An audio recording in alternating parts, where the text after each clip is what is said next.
Good afternoon. It's Monday, the 20th of June, 2016, just after 1 o'clock. Welcome to UK Column News. I'm your host, Brian Gerrish. With me in the studio, Mike Robinson. Well, the weather's been pretty gloomy in the last 24 hours. We've had torrential rain. We've certainly got flooding in Devon, fog, mist, clag, mizzle.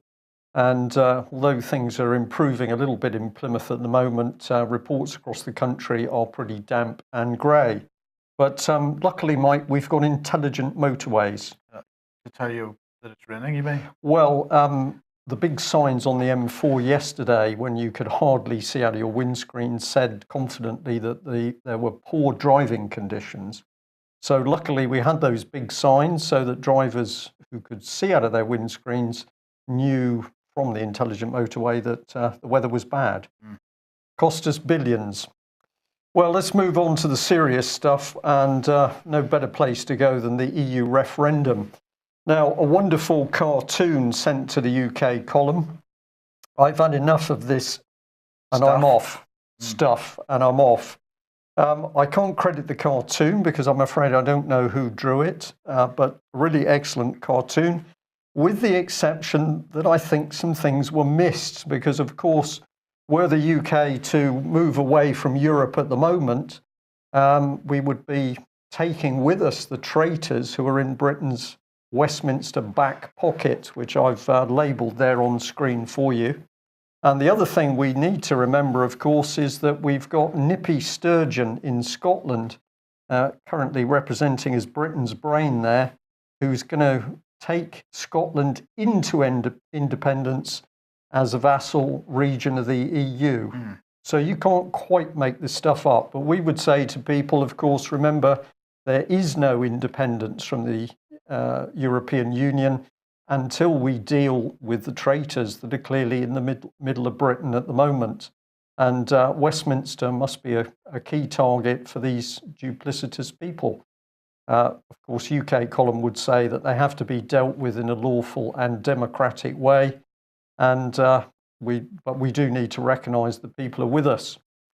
And the Mail picked up, of course, on the sheer waste of billions of pounds of taxpayers' money through the EU. We've got fat cat Jean-Claude Juncker here tucking into yet another meal, presumably on the taxpayers' expense. And although the Daily Mail has put out some good statistics on how much is being wasted through the European Union, nobody appears to want to talk about the fact that, of course, I think it's now 20 years further on, there are still no audited and signed off accounts for the European Union. And that, of course, is because it's a criminal organisation and is operating fraud. It's getting pretty clear, Mike, isn't it? Yes, yes. Now, we had a big furore this morning because, of course, the BBC on the Today programme was pointing out that Baroness Worsley had left the Brexit campaign and moved to the Remain campaign. Of course, most people hadn't noticed her being part of the Brexit campaign at all. And in fact, if you go back through history, she has always been pretty much positive, pro-EU. So this was all a bit strange. But anyway, this is Mark Thomas saying that he agrees with Worsley. 3 months ago was voting leave, but campaign has been driven by xenophobia and racism, and he will never support that. And, you know, if this is the state of the campaign, Brian, where we're bringing it down to the level of xenophobia and racism, then it isn't possible to make a rational decision here. If he is really deciding not to leave the EU on the basis of some people that he views are making comments that he doesn't like, rather than looking at the larger constitutional issues, then really he's not qualified to comment. Well, I'd say he's not qualified to comment, and we'll be having a look later in the news at how the BBC is carrying on the big skew of the EU referendum agenda. Guido Fawkes here then. I was going to say turn away if you're of a weak disposition. Well, I didn't want to give anybody I thought everybody should see that picture. I think it's delightful. The article here, the post here says, Christine Lagarde is making yet another doom-mongering major intervention at 10 a.m. today. Well, she must have done that already. With that €400 million fraud trial still looming over her.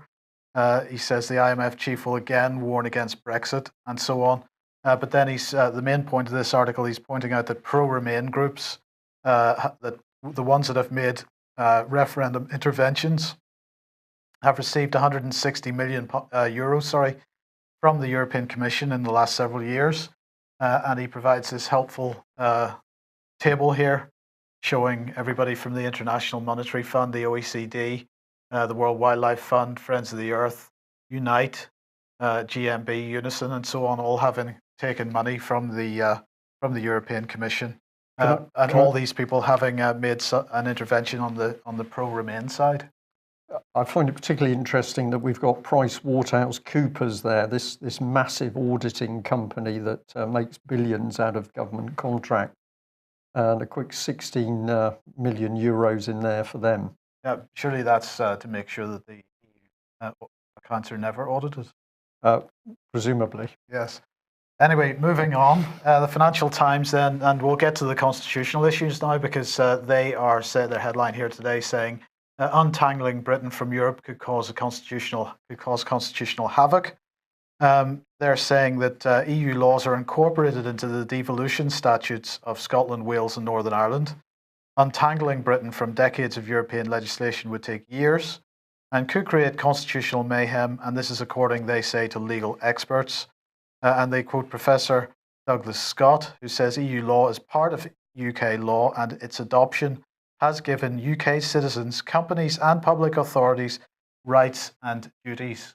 And this is very much new global governance speak, the changing relationship between the individual and the nation, and the relationship between the individual and government, and where individuals end up with duties as well as rights.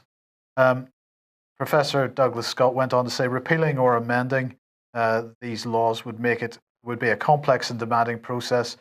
Serious detriment and havoc will be caused to the British Constitution in the process. And they highlight the Scotland Act 1998, which states that acts of the Scottish Government which are not compatible with EU legislation are not law. So every act of the Scottish Government has to be compatible with EU legislation. And if the UK Government insists that powers repatriated from Brussels go to Westminster, this would set Westminster and Holyrood on a collision course, and that was according to Andrew Scott, who's a professor of European Union Studies at the University of Edinburgh. Well, the Constitution Unit has produced this. It's actually quite a good overview of the situation from a constitutional point of view for once. And this is The Road to Brexit, 16 things you need to know about what will happen. And I suggest people read this. I'm just going to run through them very quickly. But do read this article if you want to get some more depth on this. Number one is we will not immediately leave the EU if the result on the 24th of June shows a majority for Brexit. Indeed, in purely legal terms, the referendum result has no effect at all. The vote is advisory. So on principle, the government could choose to ignore it. Well, that was a bit of a Freudian slip there, perhaps.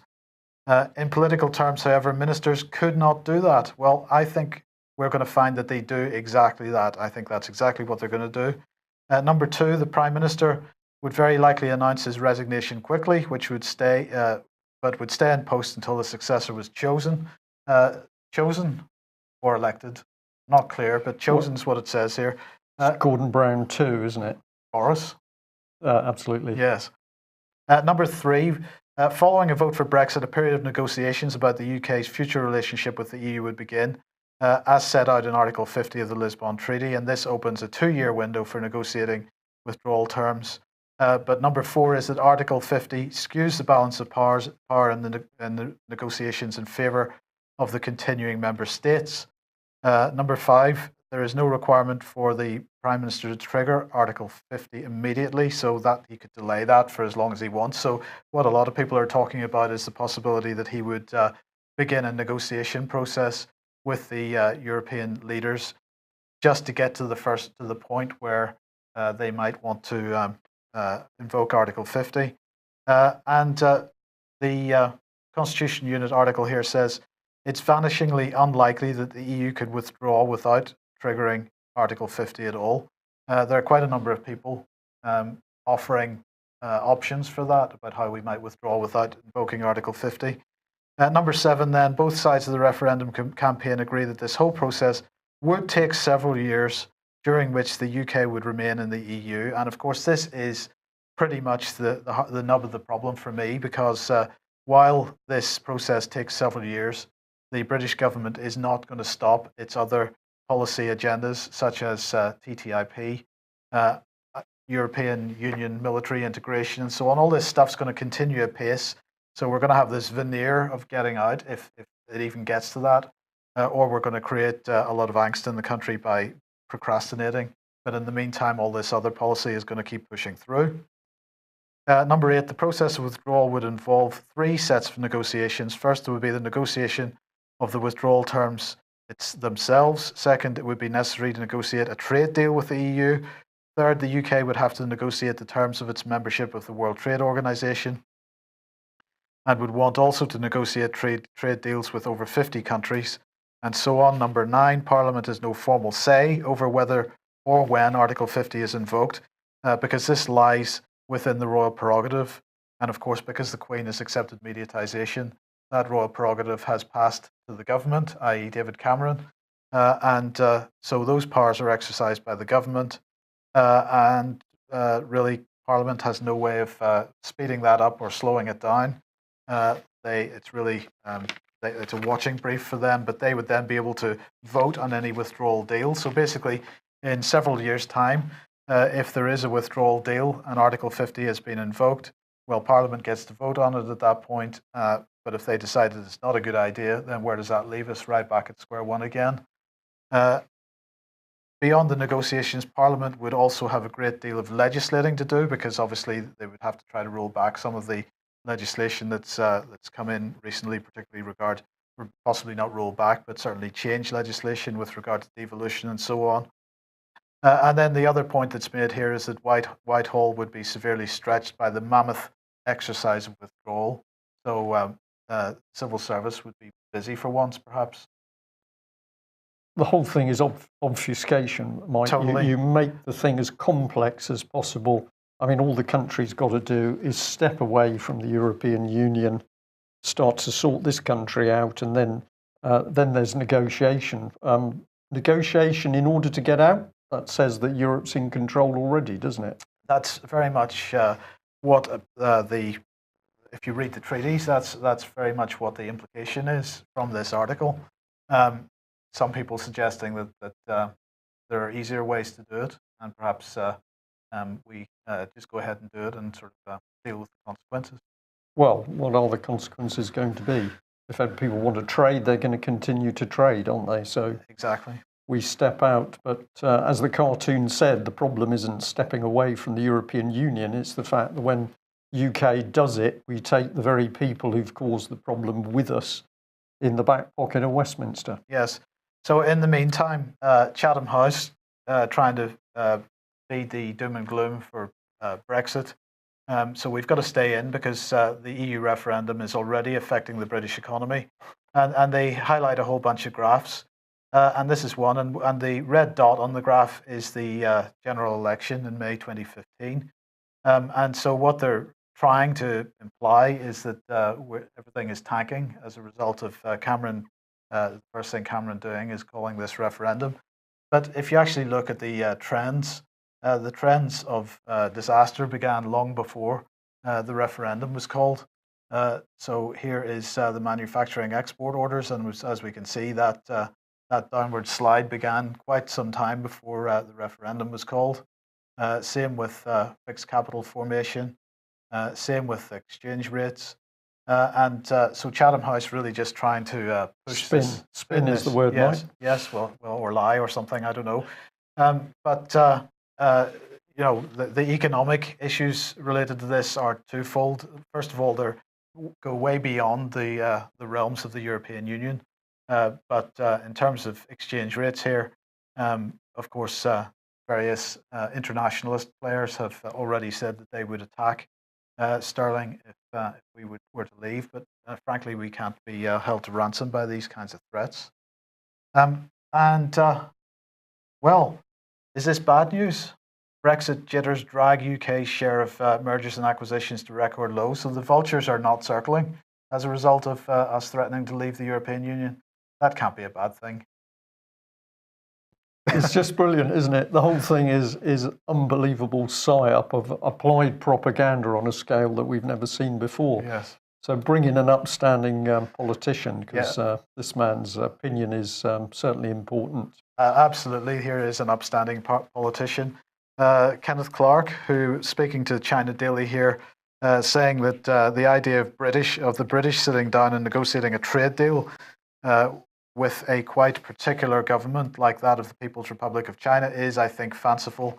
I think the respective weight of the two sides would be quite uneven. He's suggesting that this would be much better done on the scale of an EU agreement, and really Britain just couldn't cope with the Chinese. But oh yeah. But anyway, there is some good news in this article, Brian, because he has announced in this article that he is in fact standing down at the next election. So he has told his constituency that once the boundary changes have been completed, that they need to find a new candidate, and so he will not be standing again in 2020.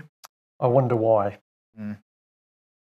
Well, Ian Crane will be joining us. Yes, back in the studio tonight. So 7:30 for Humanity versus Insanity, and he is going to be discussing the similarities between the Anna Lindh assassination and last week's events in the UK.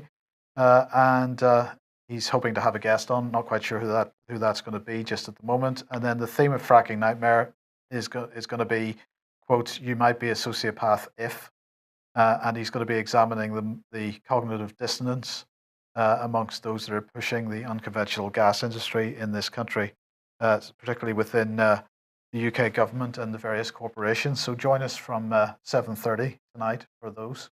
Excellent. What's next? Well, unfortunately, it's Stephen Kinnock, I think.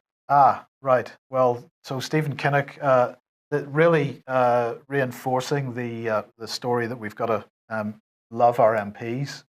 And actually, Brian, on BBC Radio 4 Today programme, the last 5 minutes of it was devoted to an opinion piece by Nick Robinson, who was really, singing the praises of Joe Cox and saying that, the next time you think you've got a bad word to say about an MP, you should think again. Yeah, and really incredible. This is the same kind of rhetoric.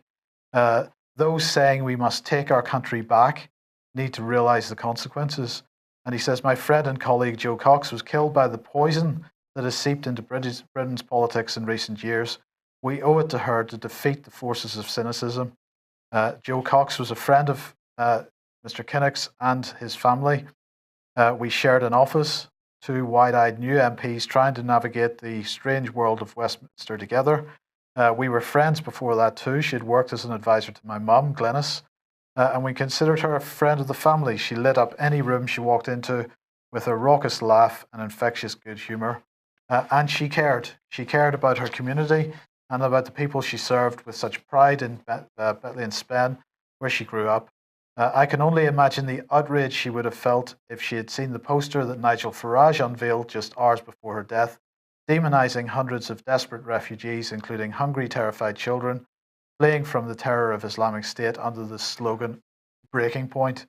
But the hatred that killed Joe, the poison that seeped into our politics in recent years with increasing venom in the last weeks and months, must end. There are those that say we must take our country back, who castigate those on one side of an argument as an elite in the pay of the establishment, in it for themselves and detached from the real world. These people have to realize that their aggressive words and dangerous rhetoric have consequences. If you try to light a fuse, you can't be surprised when it catches. And so we've all got to shut up, stop criticising anybody, and love our MPs. And have any of these MPs actually spoken out, stood up to be counted about the abuse for Britain's children? Have we had any of these MPs get behind the Holly Gregg campaign? Have any of them stood up for Melanie Shaw and the other child abuse victims? The answer is a stunning none of them. Absolutely none of them. Right. And I find it ironic that we're talking about Syrian children coming into the country when, of course, it was the British government that helped inflame the violence which led to the movement of those children in the first place. What was Stephen Kinnock doing? Indeed.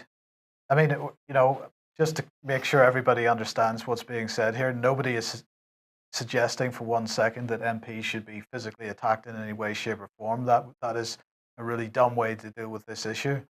But the fact of the matter is that there are a lot of people saying, well, MPs are just doing their jobs. But the point is they're not doing their jobs. So perhaps if they were doing their jobs, life would be a bit safer for them. Well, that's absolutely true. And again, we'll mention that a little bit later. We had an exceptionally interesting email that came in, which I put up on screen so that you can freeze the screen and have a look at it. But a gentleman said, "You're doing a great job." Well, that was very nice. He then said he was listening to Radio 5 as news of the Joe Cox incident took place. And it said the first report came from an eyewitness who was in a restaurant opposite, who saw two men having a confrontation in the street and behaving aggressively towards each other.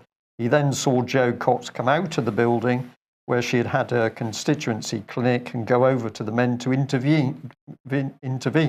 After a few moments, there was a gunshot, and then there were a few more moments, and after a few more moments, there was another gunshot. And then we go on that all reports since then have been editing out this part of the man's account. And I think this is very, very interesting stuff. So we're saying terrible incident, but what happened and why are we not being told the truth? And this gentleman says the reason being is that the left strategy is of never wasting a crisis, and that has gone into full power mode, and this is being completely contorted into now being a premeditated political assassination. And I've highlighted none of the media reports are even talking about what actually happened at the scene at all. And I think that's pretty spot on, isn't it, Mike, that at the moment there was all this rhetoric.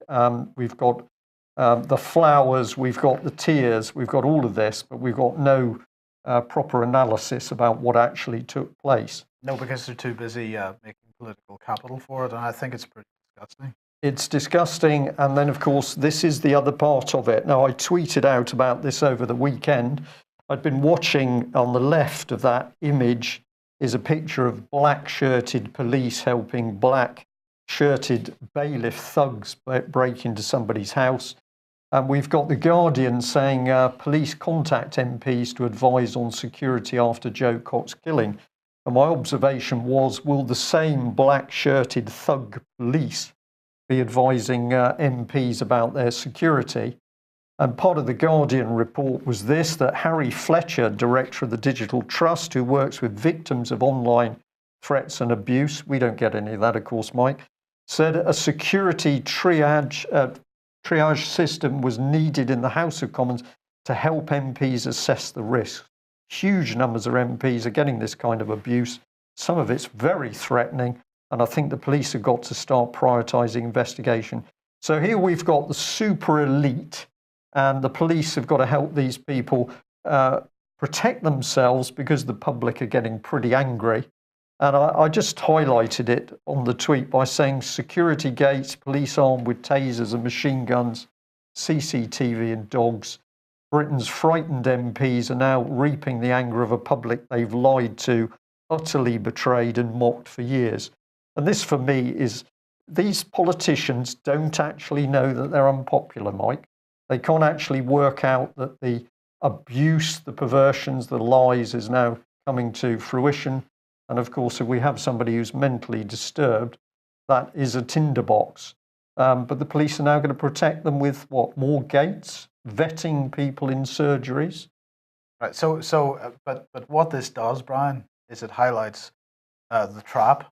Because as soon as we as individuals, we can be as angry and upset with MPs as we like, as soon as we fall into the trap of anger and hate and expressed, yeah. Yes, as soon as we fall into the trap, we give them the opportunity to shut the system down even further.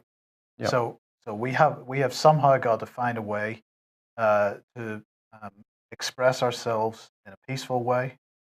And it's exposing the truth with factual information, of course, because they can't respond to that. If it's factual, if it's correct, and it's hitting the spot, that does the damage.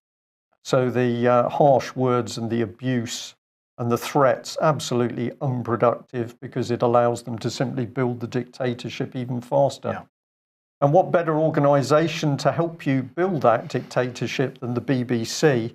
And this was just astonishing. A big block on the BBC's website to say how the BBC is unbiased and how it's been ensuring balanced EU referendum coverage. So I obviously had to take a look at this because, of course, the BBC respected worldwide for being truthful. And let's have a look at what they did. Well, this was David Dimbleby in a video as part of the BBC saying how good it is. And he's commenting on chosen audiences. He says there's a BBC team doing audience selections. So hundreds apply, only 150 get selected to come on to the question time type programs. They're asked what gender they are. They're asked how they vote. They asked what they want to talk about. They asked where they are with the EU referendum. And then we put together a balanced audience. Mm-hmm. So you don't look at what the feeling is in the country. You don't have an open door to people to come in. The BBC selects the audience. And he says this, and I think it's very interesting. The cases for change, Brexit, are always more vociferous because they feel passionately. People who vote Remain are less passionate. And what he's really saying is that they've got to manage people who want change to come out. So let's just highlight that. The BBC message is if you're passionate about your country and constitution, you're going to be moderated by the BBC. And then those that want to restore independence and sovereignty are the change agents.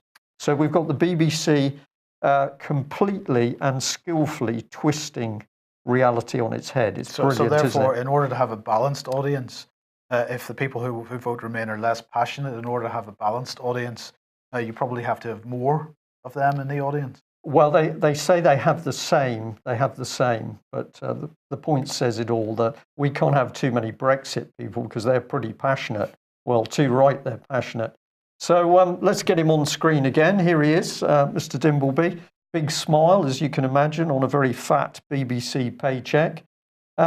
He says this, at that point you have an audience which is chosen, but when they put their hands up, you don't know which bit they represent, i.e. Leave or Remain, or what they're really going to say to you. What he doesn't really get home to people is that the audience has been profiled and selected anyway, so you're not going to get any difficult questions.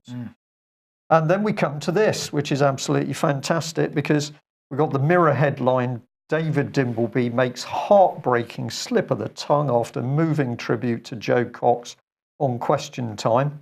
And how does this go? Well, he starts off with the Prime Minister on the podium. Our first question, Prime Minister, comes from Jo Cox. What a terrible thing to say. He then goes on to the first question from this gentleman. I hope I've spelt his name. Our first question comes from Adam Bardi. And the question is, has this referendum soured political debate in this nation in light of the tragic murder of Jo Cox? So what I think is that Dimbleby absolutely knew what the first question was going to be, which is why he had Jo Cox in his head. He knew what was coming. So I'm going to say this is a stitch-up. And it goes on, excuse me, and it gets worse. We've got another BBC political reporter. I don't know this lady's name. I don't really want to know, but I'm sure somebody will tell me. And she says this, you have to balance the political party and the viewpoint, particularly in the run-up to something as important as the EU referendum. So the you is, of course, we. We, the BBC, have to balance political party and viewpoint so that those stupid members of the public can actually understand what's what. And this is it, isn't it? Balance is the weapon by which the BBC drives important debate into the long grass of middle ground and relativism, as opposed to fact and fiction, truth and lies, right and wrong. So here is the BBC boasting that they're controlling the agenda, and then she does this, and you really need to see the video. The interviewer, the BBC interviewer, laughing says, and how do you know that you're achieving this balance? And then she gives this brilliant smirk and says, Because there's a massive grid hidden away somewhere. It's like it is appalling stuff. And these people just laughing at the general public as they skew the political agenda. And he goes on, here's BBC 5 Live, where this man arrogantly says, you start from the position that we're impartial, and everything after that is easy. Except, of course, the BBC is not impartial. They're deluding themselves that they're impartial. It's incredible. And of course, the BBC must be desperate, as it's had to put a whole series of videos on the internet to persuade people it's impartial. And then the arrogance comes in because the interviewer says, and look, even the microphones are balanced in party colours. No, not really, just a coincidence. So he's talking to the public as if they're children, demeaning, arrogant stuff. And of course, we know these people are biased. Let's give a good example, because 5 Live wanted to interview me on the subject of common purpose. So what did they do? They contacted me to ask if I'd participate in the programme. When I said, come and see the documentary evidence, spend a day with me looking at that evidence, they couldn't come because they didn't have time or the budget out of 3.65 billion. Yeah. Then what did they do? They accepted a brief overview from me only. That's the only thing they would accept, a couple of documents. And then they stuck the knife in because they invited Common Purpose onto the programme live, but denied me the same opportunity.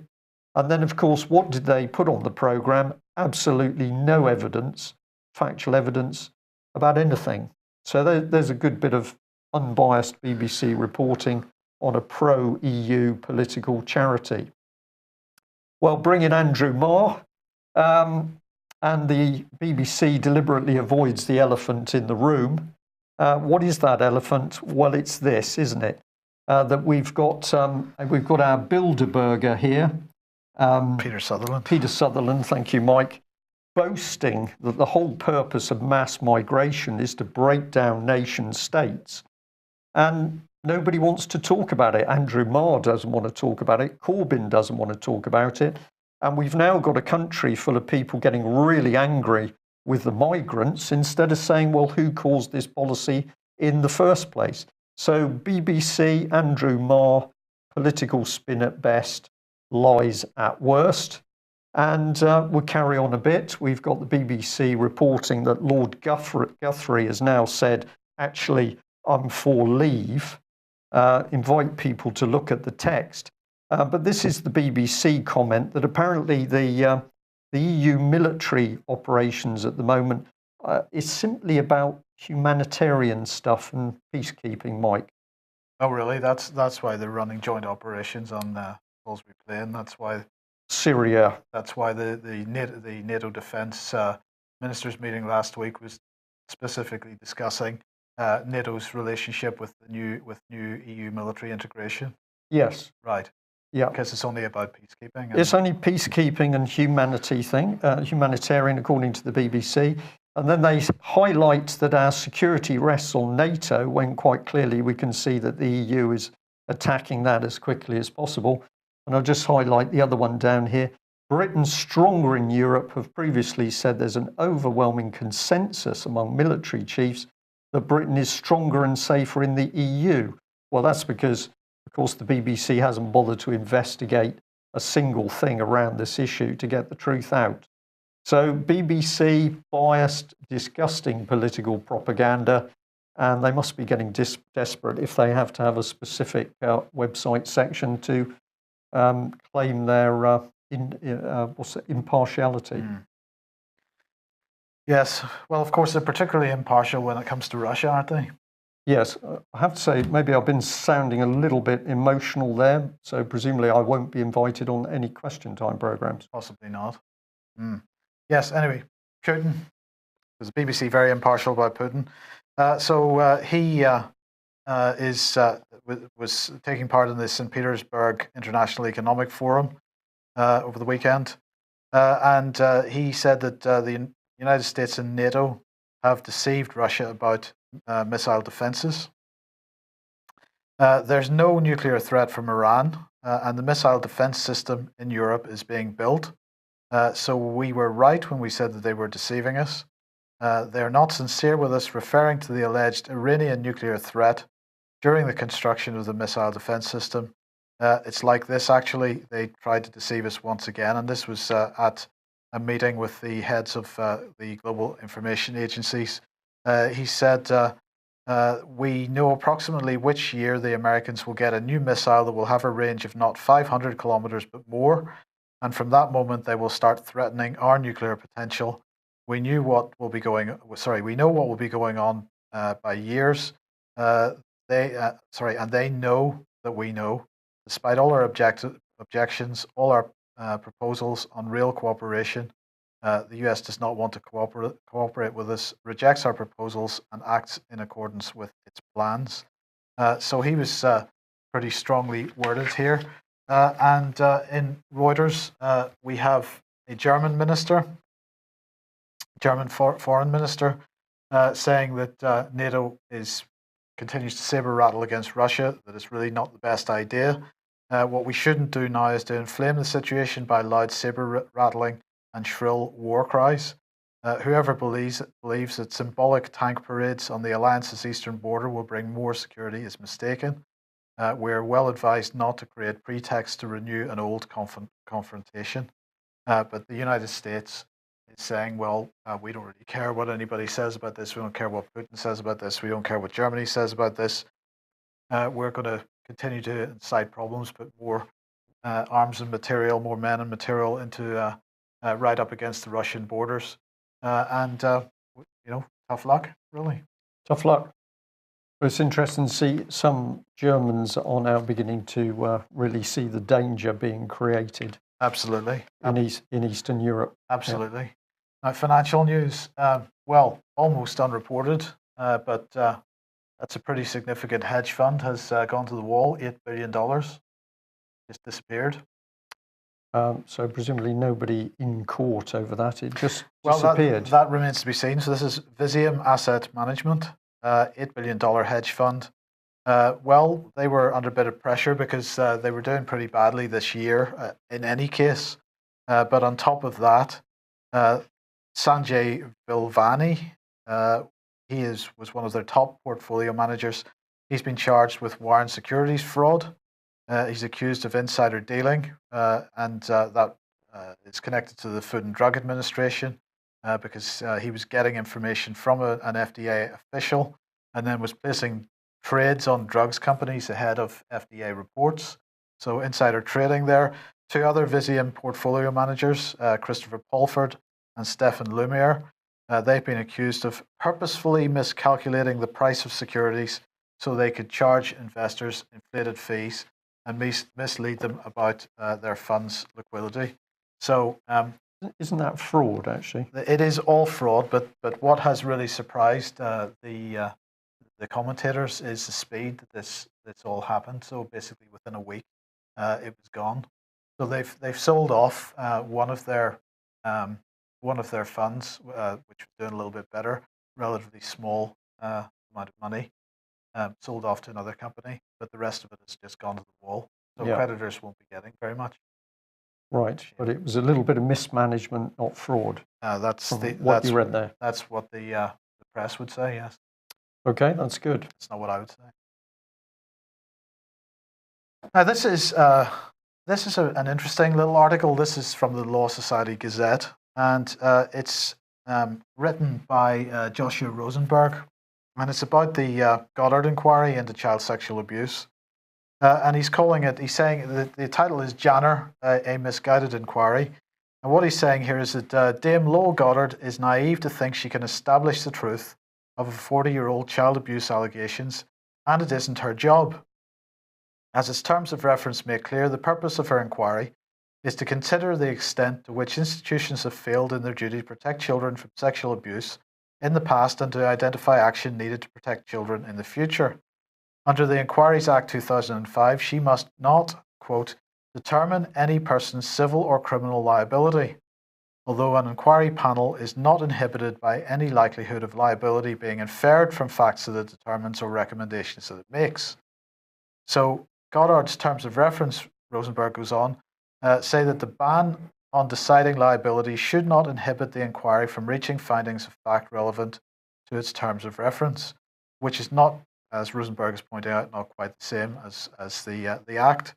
And in her opening statement last year, Joshua Rosenberg says, Goddard claimed that the naming of people that have been responsible for the sexual abuse of children is a core aspect of the inquiry's function. And Rosenberg says this, of course, misses the point. The individuals she should be investigating are those responsible for children's homes and the people who manipulated them, such as Jimmy Savile. But the only individual who's singled out so far is Janner. And he goes on to say, and yet she thinks she can establish what happened more than 40 years ago without the benefit of cross-examination or evidence from the man accused, who's being naive now. And really, it's an interesting article because, in one sense, he's arguing that she's focusing on one case, and therefore she's naive. But he's really possibly, without really meaning to, highlighting or he's describing how this cover-up is being done, Brian. Yeah. Because he's criticising the inquiry, but what he's identified is exactly the mechanism by which they're covering up the whole lot. And it is a cover-up, Mike. There's no question of it. We were told the other day, and I didn't know this until we were given this information, that Goddard started off her inquiry by going to the respective whips' offices to see what they knew. And it would seem to me that you go to the head of the beast to make sure you've collected all of the really dangerous information.